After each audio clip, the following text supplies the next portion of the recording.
What is up, TF viewers? I'm Moose for the win, back at you with another Transformers review. Today we are looking at Hasbro's Legacy line. This is Deluxe Class Wild Rider. He is one of the Stunticons. He turns into one of the legs of Menasor, I believe.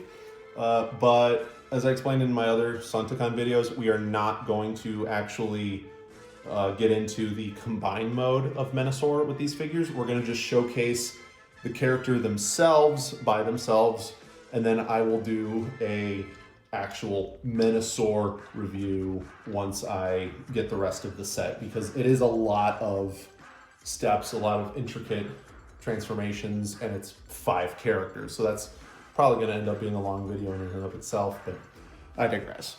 Each of these characters alone really do stand out, and Wild Rider is no different. I wasn't expecting this character to be such a good standalone mold. The whole Stunticon line has been impressive. They're all unique characters. I think the only character of the Stunticons that's going to be like just a retool or a repaint is there's only going to be one of them. 1 out of 5. The rest are unique, and they're all so cool looking. They're all so fun. Playability is there. The posability is there. And Wild Rider is no different. Continuing on with the theme of the Stunticon's weapons, you have a pair of twin blasters that have like a double port on either side. You can either have them as pistols, or you can connect them together and have one like double barrel handgun, which is a very fun gimmick. I love that. Wild Rider is in this very Knight Rider-ish black and red with the red clear plastic windshields. He rolls really well. Like, this is a scary car in a good way, and I love it. So yeah, he's just your standard evil bad guy car, but he looks great. The detailing work on this, he's got this 1980s spy car thing going on with the molding. I just love this line so much, the whole Legacy line. Now, the problem with clear plastic windshields is it does feel very brittle. I'm afraid that over years' time it's gonna get a little, brittle and break on me, but that's years down the road. For now, this is a very clean, solid, good-looking figure. I love it. So, transformation is a little tricky unless you know what you're doing. So, the front windshield, you gotta kind of get your fingernails up and lift it up and out of the way. And then take the whole hood, lift it up, and kind of accordion it out of its own way. There's like pegs right here that are blocked by the windshield, and you gotta kind of get them up and over. So like, lift that up and out of the way, get these out of the way.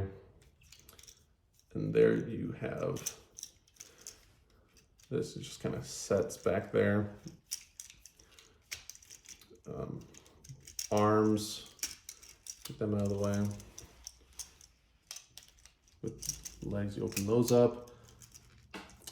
Again, a lot of similar design choices from like Combiner Wars with how the legs open up and fold down and stuff. And for these new figures, they work. Like, it adds a sense of familiarity and complexity at the same time, but it doesn't like take away from any design features. They are on ratchet joints this time, which is very refreshing. And the arms just kind of, you get them out of the way, fold the hands down,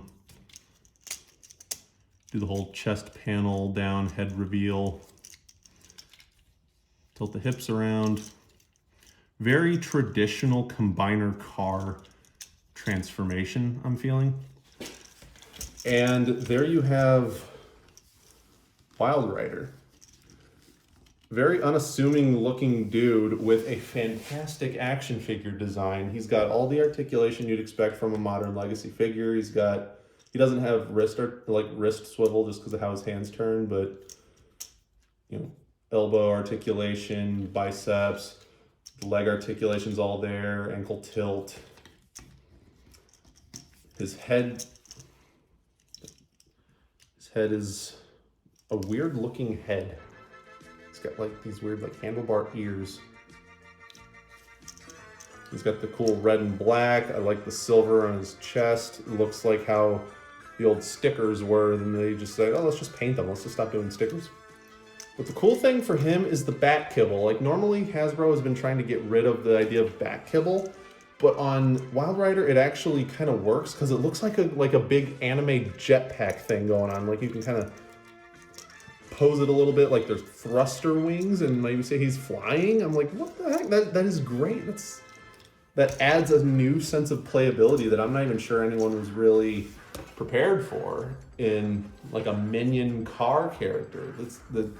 I just am infatuated with this Legacy line. Here he is with his gratuitous pistol.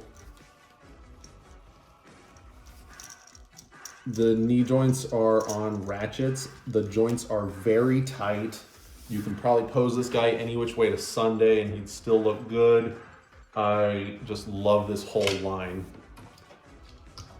And here he is next to another one of the Stunticons. Here he is next to Dragstrip. The contrast with the solid, like dark gray versus the solid yellow adds such variety and flavor. They all look great together. Here, all three of them are next to Motormaster. God, these guys look good.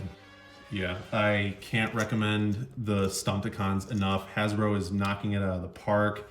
And the fact that these all combine, normally when you have a combiner gimmick, it takes away structurally from the design of the characters.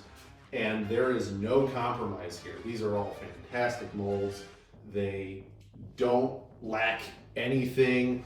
Even when they're in combined mode, they're solid and sturdy, and like this is just a fantastic leap in design quality. So yeah, if you can go out and get these little mini masterpieces, I love them so dang much. And there you have Transformers Legacy Deluxe Class Wild Rider.